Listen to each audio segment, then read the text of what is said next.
Hey Xbox fans, welcome to the Xbox FanFest Watch Party. My name is Brina Hatcher and I am your host for today. I've been a part of the FanFest team for 6 years and have produced and been a part of many of our in-person events. Although I miss being able to be in person and celebrate with you, it's been great to include more Xbox fans from around the world doing these experiences digitally. We hope to have in-person back as well in the future. Whether you've been to a previous in-person FanFest or a digital one, or just joining us for the first time today, welcome everyone. I've talked a lot about events, but Xbox FanFest is now more than just that. As a FanFest fan, you get first access to learn about our exclusives, special offers like FanFest gear, access to exclusive digital experiences like this one, sweepstakes, and more. Today is all about bringing the Xbox fan community together and creating an inclusive place to connect with each other. Only by watching on this site do you get a chance to participate with other self-proclaimed fans and interact with the family of Team Xbox and Team Bethesda. We'd love it if you follow us on social at Xbox and use our hashtag XboxFanFest for any conversation about this event. We truly enjoy seeing your interaction and entertainment. Before we jump into our program, here's a little bit more detail about what you can do to get the most out of today. There should be a chat box open on your screen, but if not, you can open it by clicking on the icon with the 3 lines in the bottom corner. Choose a display name to join the conversation. In the Q&A tab, you can submit your question for our special guests. We'll be picking these questions randomly throughout the show and giving you a shout out by calling out your display name. If you need any assistance, please reach out to the FanFest team in our moderator tab. A reminder that today is all about having fun, so please follow our digital code of conduct and be friendly and respectful in the chat. At the bottom of the page, there's also a link to our FanFest gear shop. Earlier this week, we asked you to submit your gaming questions to our panel of special guests. We got a ton of great submissions, so thank you, but we had to narrow it down to just a few. If you didn't get your question answered, not to worry, there will be plenty more additional opportunities like this one in the future. And as a reminder, you still have the chance to submit your questions in the Q&A tab. Let's get this party started. All right, it's time to welcome in our very special guest. Joining us today is Head of Xbox, Phil Spencer. Head of Xbox Creator Experience, Sarah Bond. Hey everyone. Head of Xbox Games Marketing, Aaron Greenberg. Good morning, everybody.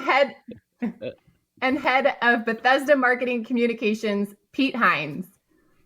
Hi. Hey, everyone. It's so good to have you all here. Phil, I bet fans are peeking behind you to see what Easter eggs they might be able to find on your shelf. You got any hints No Easter for us? eggs. No Easter eggs. Maybe there's Sarah, like a little mini Aaron Greenberg behind me somewhere. Oh. Hey, Sarah, it's great to see you. I see you've got some FanFest gear on and in the background, and you got a mug. You've got your gamer tag on that mug? I actually do. Well, I'm drinking from this mug because it's big, and I really need big mugs to drink from. But this one does have my gamer tag, Sarah Bond, on it, as famously told to the world by Pete Hines. I love it. Thanks for representing our FanFest gear. Hey, Aaron, so good to have you here as well. I think the last time you joined us for FanFest, you were in Montana. Where are you joining from us today? I'm in a little place called Redmond, Washington, on the headquarters, the Microsoft campus headquarters here.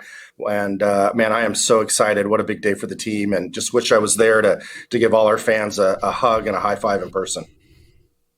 Well, thanks for joining us today. Where in the world is Aaron Greenberg? Yeah, right. It's a fun game. Yeah. Hey, Pete, so great to have you here as well.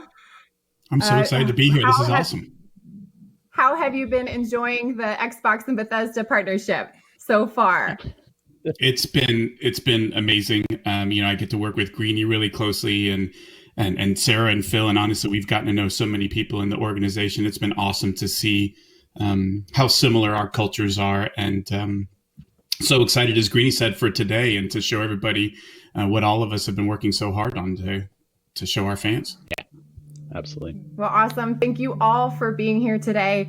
Prior to the event, we asked the fans to submit questions to you both in writing and in video. They can also ask a question in the Q&A tab during this live stream, and we'll select from those and I'll direct those questions to you all. It's time to start sharing those questions with you now. I know the fans are really excited to see if their questions were selected. Aaron, our first question is for you, so let's take a look at our first fan video. Hello Xbox, my name is Uchendu and this question is for Aaron Greenberg. This year will mark the 20th anniversary of Xbox, and you've been here since almost the beginning. What do you think is the biggest thing that has changed about Xbox in the last 20 years? Thanks, and have a great E3 presentation. Thanks, Uchendu, for that awesome video and question. All right, Aaron, Uchendu wants to know what you think has been the biggest change at Xbox in the last 20 years. By the way, I just have to say, I recognize Uchendu. He was the first fan years ago when we originally had one of our big launches in New York. He was the first fan in line at one of our events in New York City. So I remember him. well. God, he's been a passionate fan from the beginning. So I just want to say thank you for that. So like when the video came and I saw your face, I was like, oh my God. So I'd say, it's been a journey for us. I think we've learned a lot. Like literally every single year, it feels like we just get sharper as a team.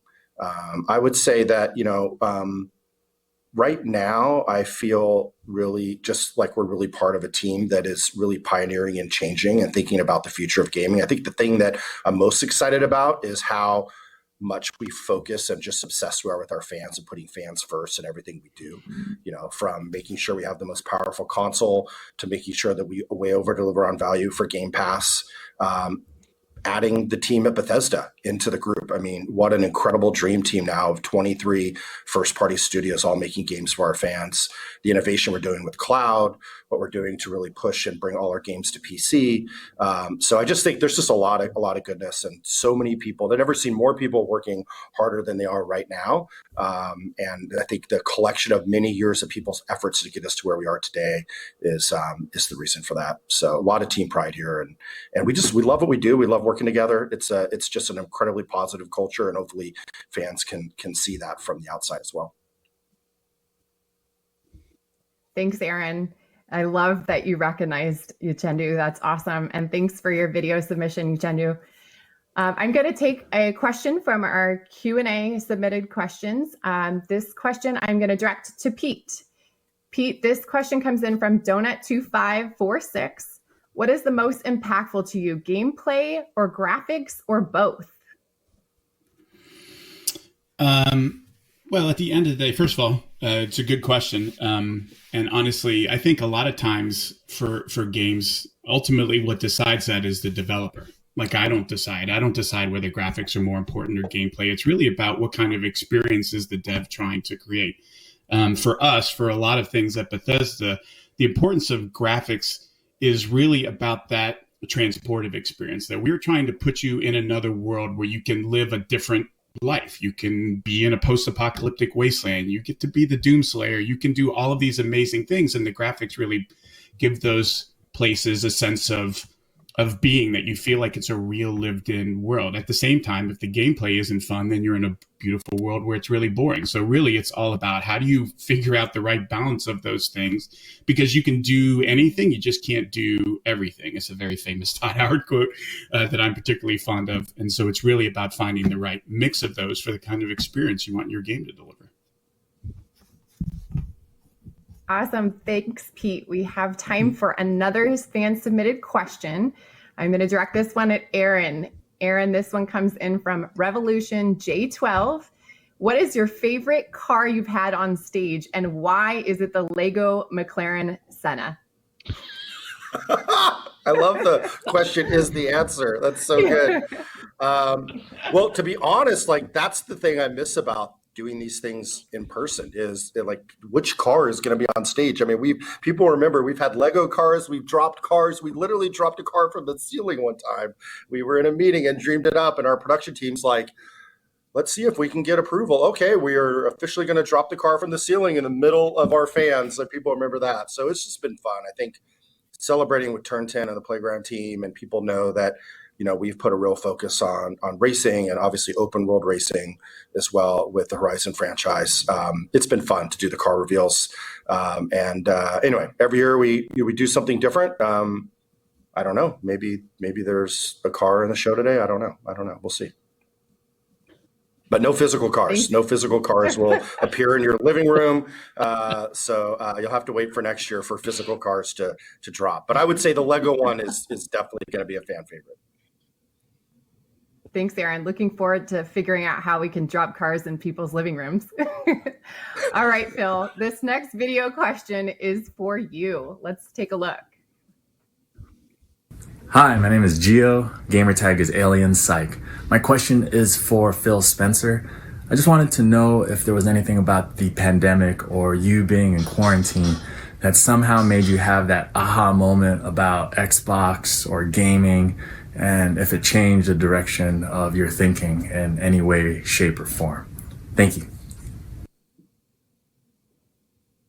Thank you for that awesome video and question. All right, Phil, Alien Psych wants to know if the pandemic and quarantine gave you any great ideas or made you change your thinking about gaming.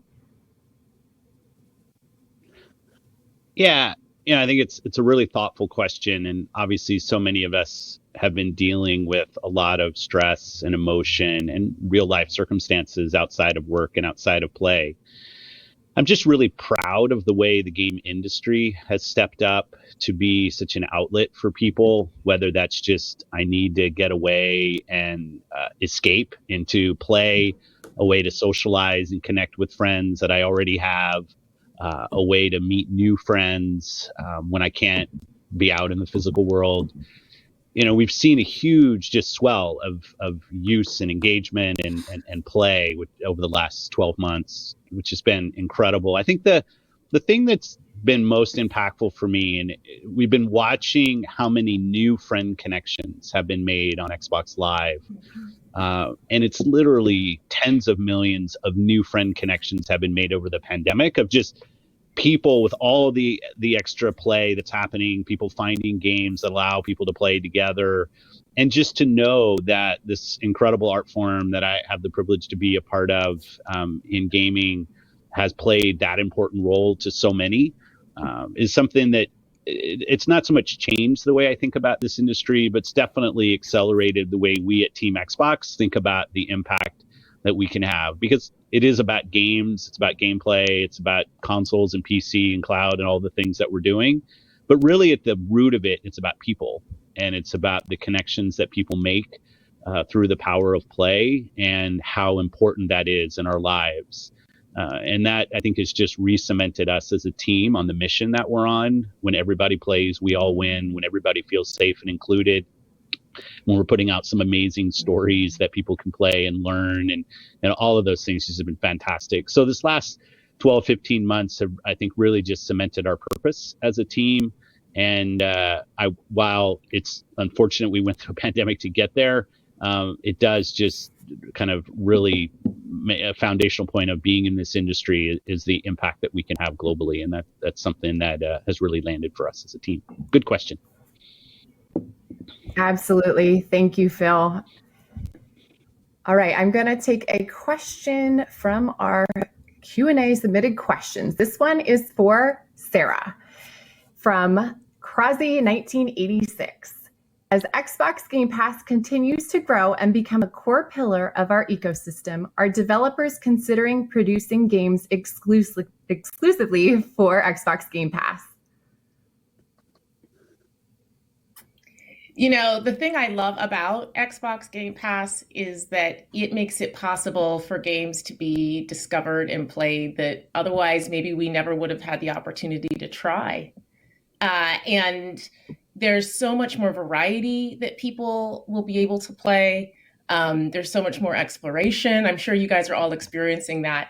And it just makes it possible for really great games to be discovered in a whole new way. And so I don't think it's about a game being exclusive for Xbox Game Pass, because it's just about gaming. And Game Pass just makes it possible for those great games to be discovered and enjoyed by more and more people. And that's honestly why I love it. It just amplifies more voices, more stories, and brings them to all of you in the most accessible way possible.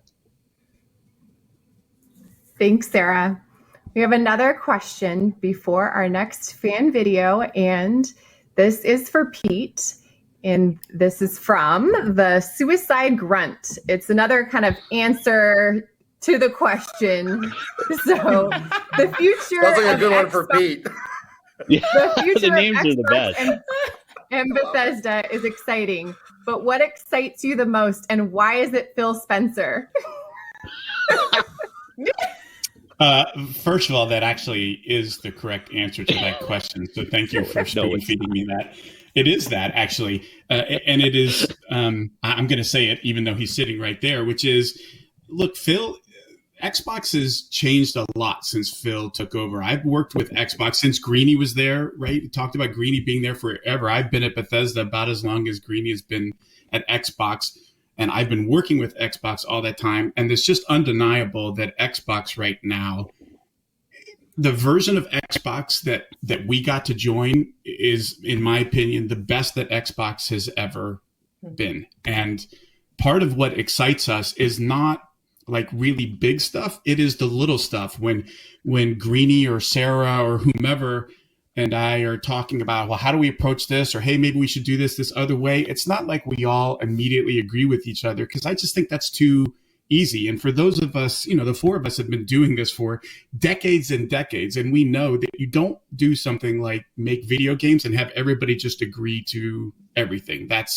It just doesn't work out like that. And the best thing about our relationship has been our ability to find common ground and to figure out how do we, give a little or take a little or try different things that we're all on board with. I think finding those places where we're not entirely aligned and talking through them and understanding the other side is part of why this relationship is so great. Like, it doesn't manifest itself in a way where every day, like, I don't know, there's birds singing out front of my window in the morning.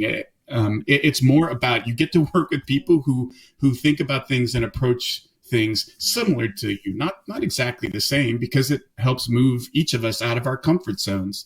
Even in this thing that you're getting to watch here in a little bit, all of us collectively have brought a lot of different ideas and suggestions, and working through all of that to find the best version of what we're doing is what's most exciting for me. And to have folks like Phil or Matt Booty or Sarah or whomever it is really empower our teams to say, hey, we are here to help you make your games even better, and tell us how we can do that. Or we want you to get us your feedback on this feature or that feature, I think is really where you're going to see us start to get so much better at what we do over the coming months and years. And that's what excites me the most, I think.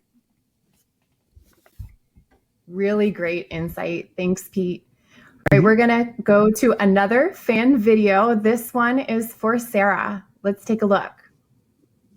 Hi, my name's Danny Paparella, coming to you from my childhood home, where in 2011 my mom painted my room to look like Skyrim because I was just so obsessed with the Elder Scrolls series, which is one of the most immersive games I've ever played. And I was wondering, for all of you, what is the most immersive game that you've played where you're like, man, I'm never gonna leave that world. I'm just gonna live here. Thanks. What an awesome video and awesome question. Thanks, Scooty Puff Jr. 305. All right, Sarah, his question is, he wants to know what's the most immersive game you've ever played, and where would you want to stay and live? Okay, that is really, really hard. I'll give two, and one of them might be a bit of a surprise. So one of them is both Oris. I just love that game. We played it for hours and hours and hours, a ton of time. We played all as a family in a room, passing the controller around to get through different parts.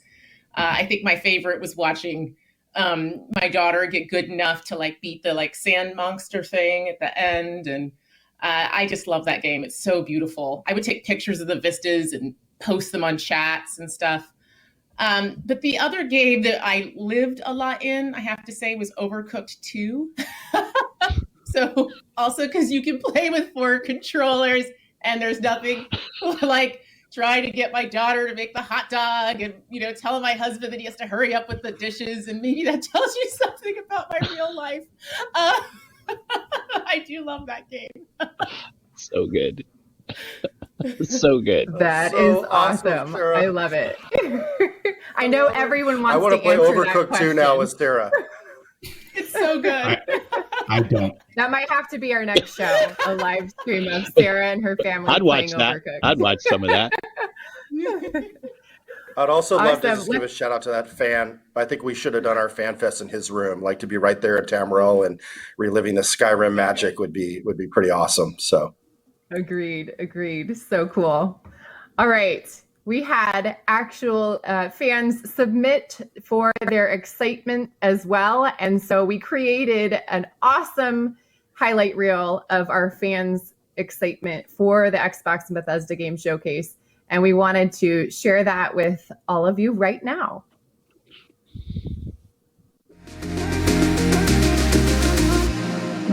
Hey! Hi everyone. Hi Xbox.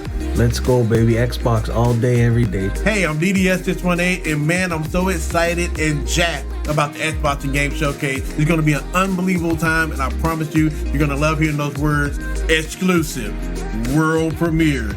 I am so thrilled to be able to share my excitement for the Xbox and Bethesda Game Showcase and all the exciting news that is bound to come together with the Xbox community.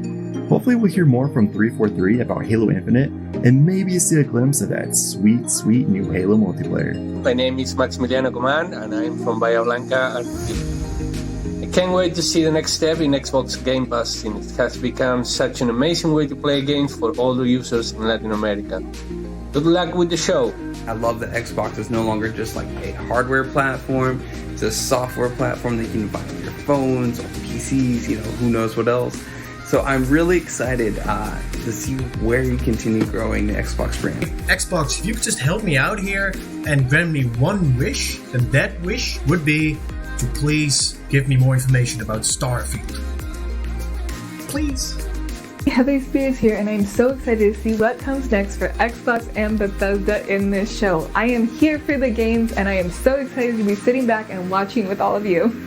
I've been an Xbox fan for quite a while, so I'm just looking forward to what new releases they'll have in store for us. Thank you, first of all, for 20 great years of gaming, and I'm looking forward to the future of gaming. All I know is I'm extremely ready for Halo Infinite. Let's go. Bye. Wow, everyone submitted some awesome videos. What did you all think? Phil, we'll start with you. What do you think about that fan reel? It's kind of two minds for me. One, it's just so great to see the community, how much they love video games, and it's just fantastic to see videos that people take time out of their lives to record those videos. That obviously the love they have for gaming. It also, frankly, makes me miss our FanFest in person. I can't wait till we get to do that again. It's always one of the highlights of E3 for me. That evening where we have so many people in, and I get to meet so many people, have discussions, and some people I've met year over year, and it's a little bit heartfelt that I see faces, and it just reminds me of what we used to do and will do again. But thank you to everybody who spent so much time putting the videos together. They mean a lot to us. So thanks. I agree. Aaron, your thoughts? Oh my God, I just love those people. I mean, you can feel the love and the passion. I literally just smiled and laughed and felt like this amazing joy through that. So thank you all for sharing that. I think to Phil's point, I do miss the in person. I remember the very first FanFest we did at E3 LA, many years ago. And we just said, hey, we'll give out some tickets. We don't know if anyone will show up. And we were at dinner like during rehearsals, and it was like 2 nights in advance, and people were sleeping out to get into the breed. We're like, oh my God. So we quickly like scrambled. We started to deliver like pizza to the fans, and, and that was just this early, like we had no idea that fans would be wanting to sleep out and wait to get into our event. And then having the pleasure of doing that, in Germany at Gamescom and at Mexico with fans there. I've been at FanFest all over the world, in Asia and all over. It's just been incredible to see the energy in every language and every part of the world. I would say what we're doing today is kind of cool because we have tens of thousands of fans here that didn't have to travel, that didn't have to wait in line, sleep out, have the sprinklers come on when they were asleep in the middle of the night. With that said, Phil and I were talking about how, true to fan form, some of you were already waiting and digitally lining up last night, many hours in advance of this event. So that passion is just awesome to see, and hopefully, in the next coming year, we get to reconnect in person again. Absolutely. I bet they're missing the pizza though. I'm sure they'd Phil like some free pizza right now. We will bring the pizza back. Yeah, we could do that. Hey, Sarah, what are your thoughts as well? Well, it just reminds me about why I love what we do at Xbox, because really we get to be part of something bigger than ourselves. And we're just part of a community around the world. And, someone asked earlier about what came, up for Phil as part of the pandemic. And for me, this reminds me more of how interconnected we are. And it's just awesome to see those videos and to see everyone still love everything. And it's just an awesome thing to be part of this team. Absolutely. And Pete, I know you haven't had a chance yet to be a part of a in-person Xbox Fan Fest. So what was your feelings on seeing that video? I've gotten to do an awful lot with the Xbox community over the years, whether it was on a barge in Germany during Gamescom, or stopping by things at a Paris Games Week or at PAX Australia. Look, I don't wear this because I don't love Xbox. This is my this is the console that really got me off of PC and into console gaming, and I have been a huge Xbox gamer. But as everybody has said, the thing that I think it highlights for all of us is it's a lot of work to do this. And honestly, for us, in addition to showing fans cool stuff that we're making, the most fun part of all of this is always getting to talk to them face to face, right? Having fans be able to come up and ask you questions or some burning thing they've been dying to tell you, and to take some time out to hear where they're coming from, what gaming has meant to them, because it's nice to get stuff over video, but being able to be in person with somebody, there's just something special about that connection and being able to feel that passion and excitement. And as Phil said, what it underscores for me is how much I can't wait to being able to do this in person again, as we got so used to doing. And we've learned in the last 15 months, like, you can't take those for granted. Like, I assure you, whatever the next in-person thing is, wherever in the world it is, I'm going, because it's been way too long, and it's way too important, I think, to who we are, to stay connected to the folks who are playing our games and support us. For sure. I myself cannot wait for the moment that we're back in person with our fans. And that's right. You have been at Xbox Fan Fest events in the past, just not while you've been a part of the Xbox family. So forgot about that. I do remember you on a boat in Germany a few years back.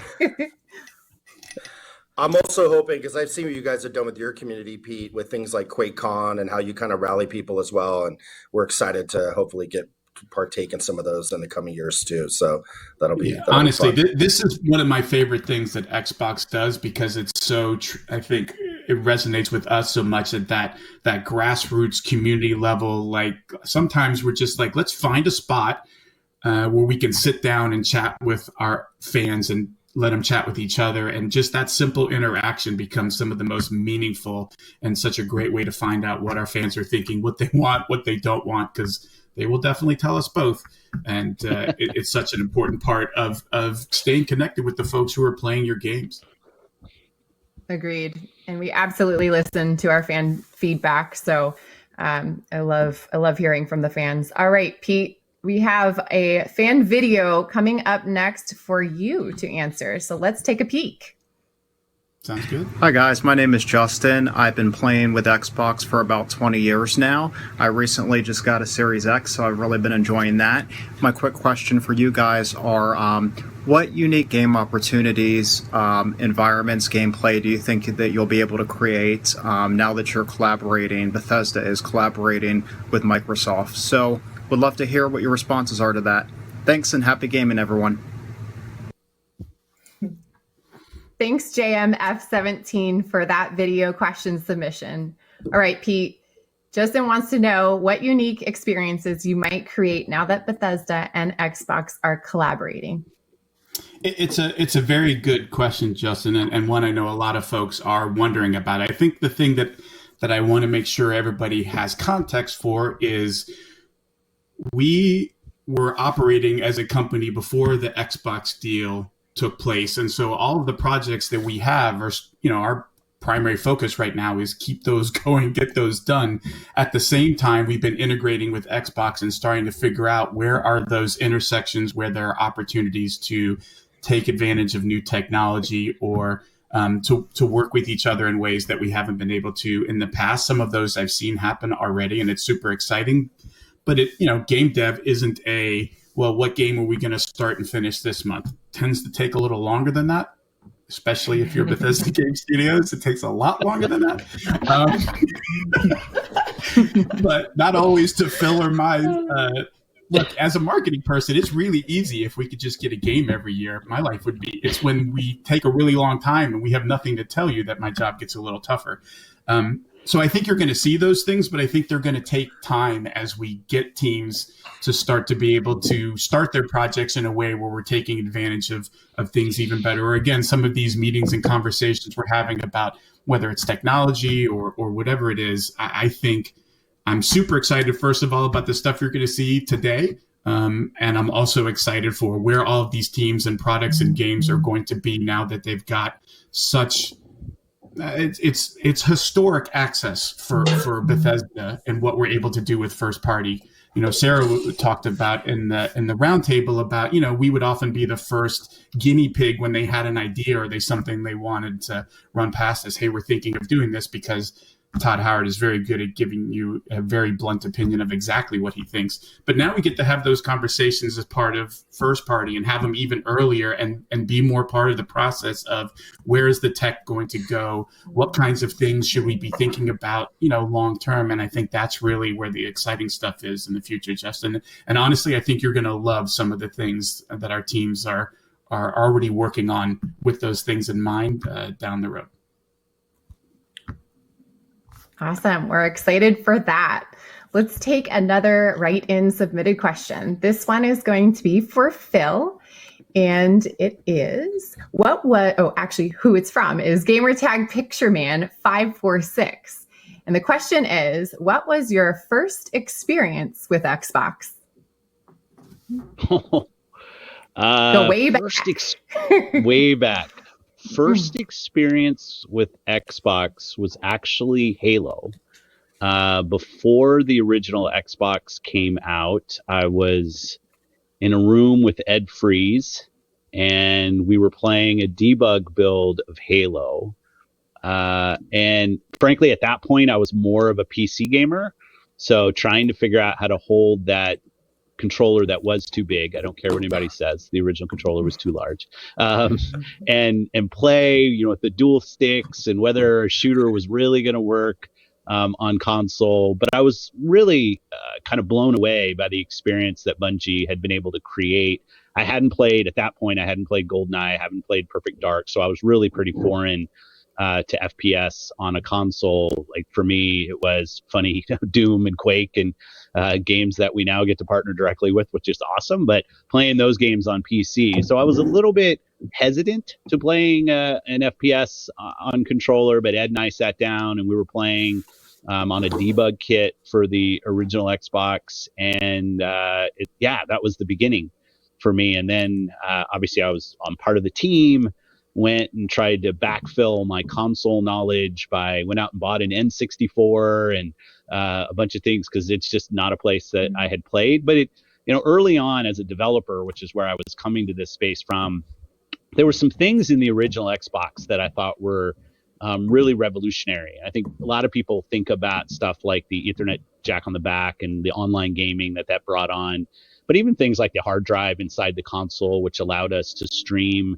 assets directly off of that hard drive easily to get them on screen, so we weren't having to use the latency of the drive. And it's interesting, even now in the current generation, you see some of the just traditional bottlenecks or things that we're still as an industry tackling with now things like the SSD and in the Series X and Series S and the speed that offers. But yeah, that was my first experience with the original Xbox, was pre-launch playing an early build of Halo.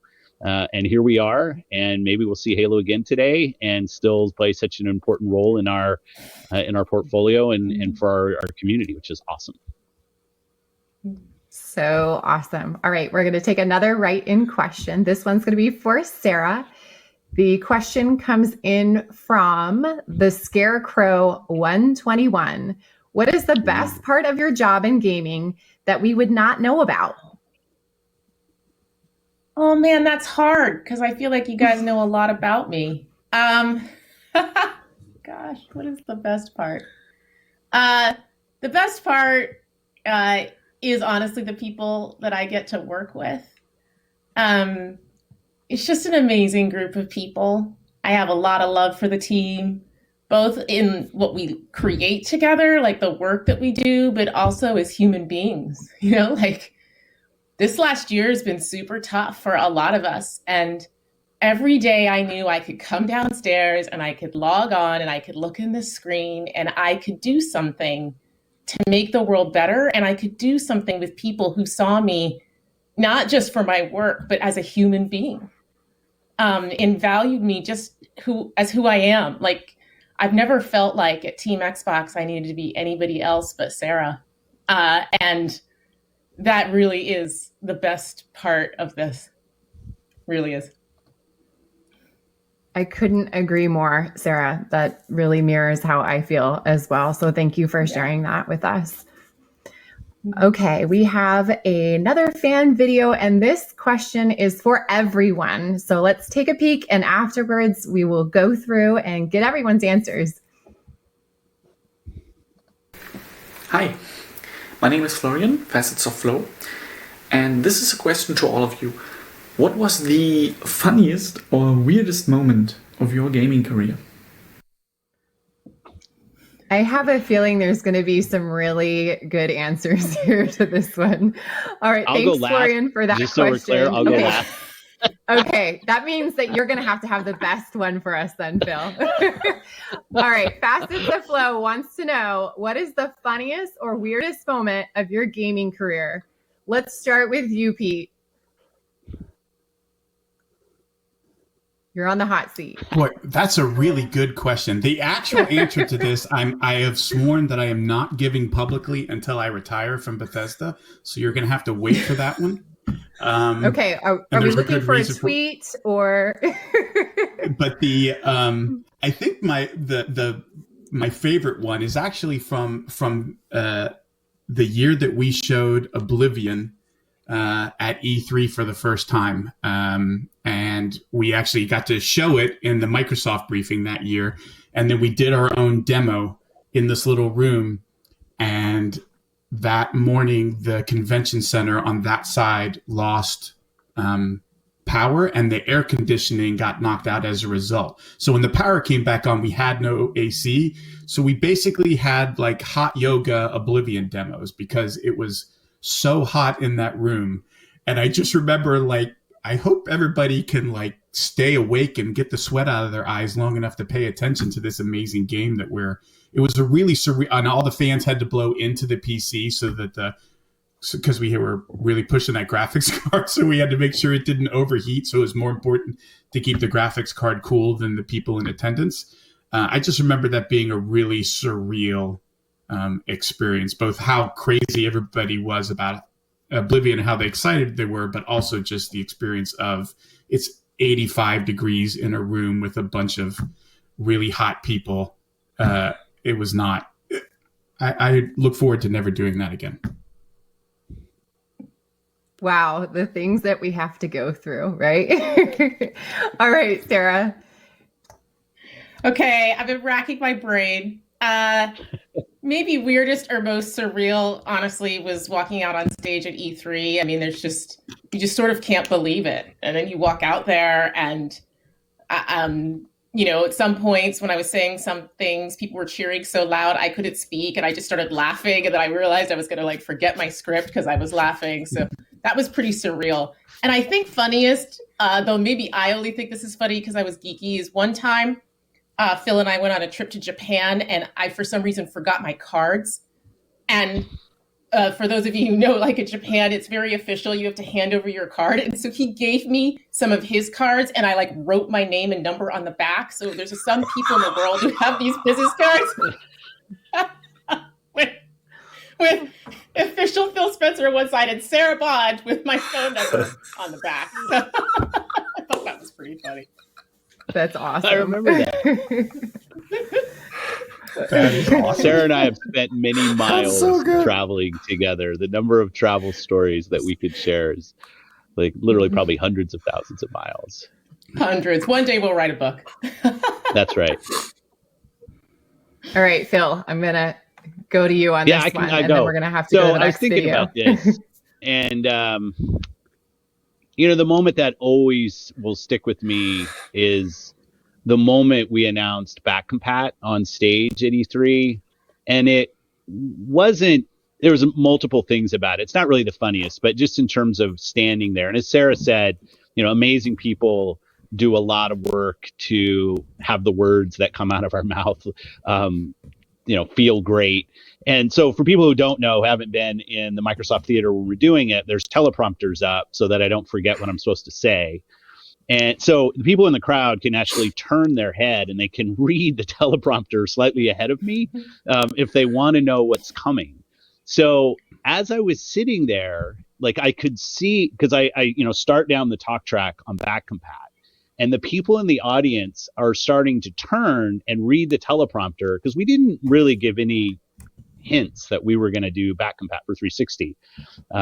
And it was amazing, the amount of just energy in that room. But by the time I got to the point where I'm actually saying the words about Back Compat, as Sarah talked about, nobody could hear me because the auditorium, the theater, was already just such a buzz. And the thing that just always lands with me about that moment is it's really about us. And I even see it going into our show that's going to start in 30, 20 minutes. People will tell me, I don't want to know the leaks. I just want to be entertained. I want to be there as part of the community. I feel like I'm part of the community. I mean, how many of these videos we're watching today, and people have more Xbox swag than I do, and their rooms are painted in Skyrim. It's awesome that people are just, it's a community that feels so connected, and that just is rooting for each other, rooting for us when we're standing on stage. We're all just human. I think Pete said it, we're all fallible. We'll all make mistakes. But sitting there on that stage at that moment and just feeling the collective energy of the thousands of people there that were literally reading the lines ahead of me, and doing a better job.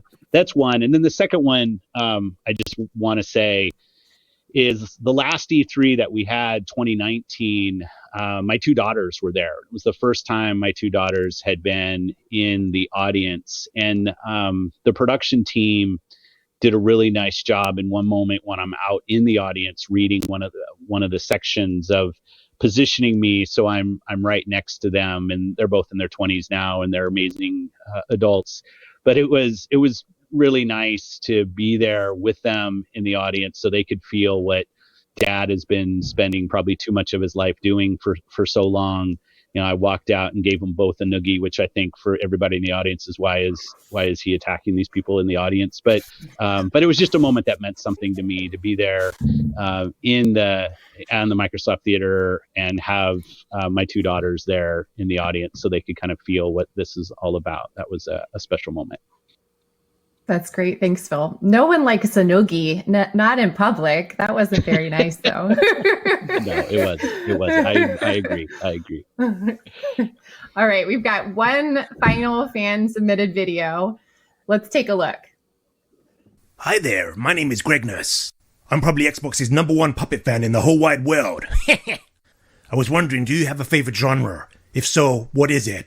Also, I just wanted to say, you and all of the rest of the Xbox team are truly awesome, and we're lucky to have you. Roll on E3. I'm looking forward to seeing what's coming to Xbox. Yeah. Thanks, Gregness. You're awesome, too. I love that video. Such creativeness from our fans. All right, Aaron, Gregness wants to know, what is your favorite genre?